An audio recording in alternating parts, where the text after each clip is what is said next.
नमस्ते। मंत्र योग प्रणव मेडिटेशन मोबाइल एप्लीकेशन की एक महत्वपूर्ण कैटेगरी है थकान,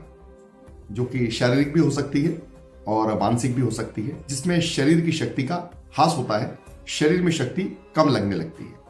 तो थकान के लिए ऐसा क्या प्रभावी हो सकता है? थकान में जिन विशेष तत्वों का महत्व होता है,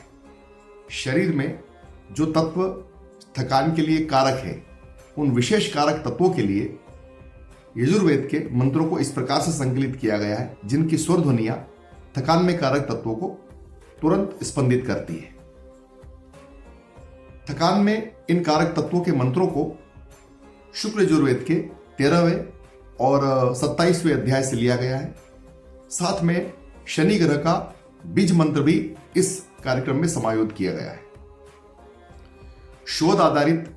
इस 24 दिन के कार्यक्रम में ओम के उच्चारण के साथ वैदिक मंत्रों का श्रवण करने से थकान में तुरंत आराम मिलता है। तो मंत्र योग प्रणव मेडिटेशन मोबाइल एप्लीकेशन पर उपलब्ध वैदिक मंत्रों का श्रवण करें और साथ ही ओम का उच्चारण करें। ओम का उच्चारण एप्लीकेशन पर विस्तृत रूप से बताया गया है, जिसमें अ, उ और म इन तीनों का उच्चारण एक के पीछे एक करना है और साथ में वैदिक मंत्रों का श्रवण करना है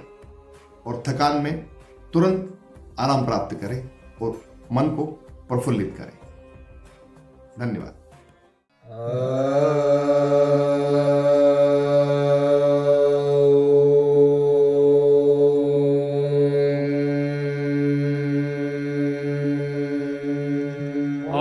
त्र्यंबकं जजामहे सुगन्धिं पुष्टिवर्धनम् उर्वारुकमिव बन्धनान् मृत्योर्मुक्षीयमामृतात् असंख्याता सहस्राणि जे रुद्रा अधिभूम्याम्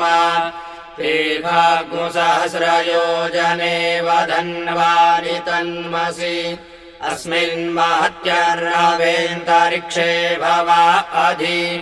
तेघाग्मुसहस्रयोजने वधन्वानि तन्मसि नीलग्रीवाः शितिकण्ठादिवद्गो रुद्रा उपश्रिताः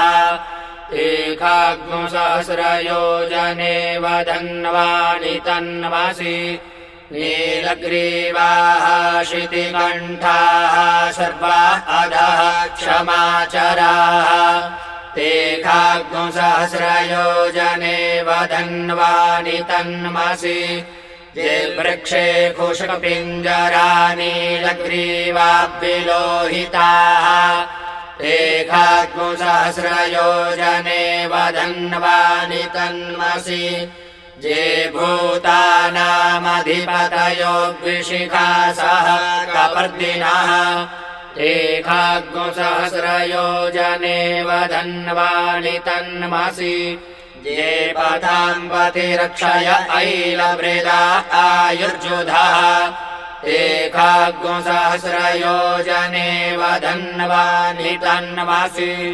ये तीर्थानि प्रचरन्ति श्रीकाहस्तानि खङ्गिणः तेघाग्मुसहस्रयोजने वधन्वानि तन्मसि येन्ने कुपि विद्यन्ति पात्रे कुपि बतो जनान्न तेघाग्मुसहस्रयोजने वधन्वानि तन्मसि एतावन्तश्च भूयाग्मुसश्च दिशो रुद्राभ्युतस्थिरे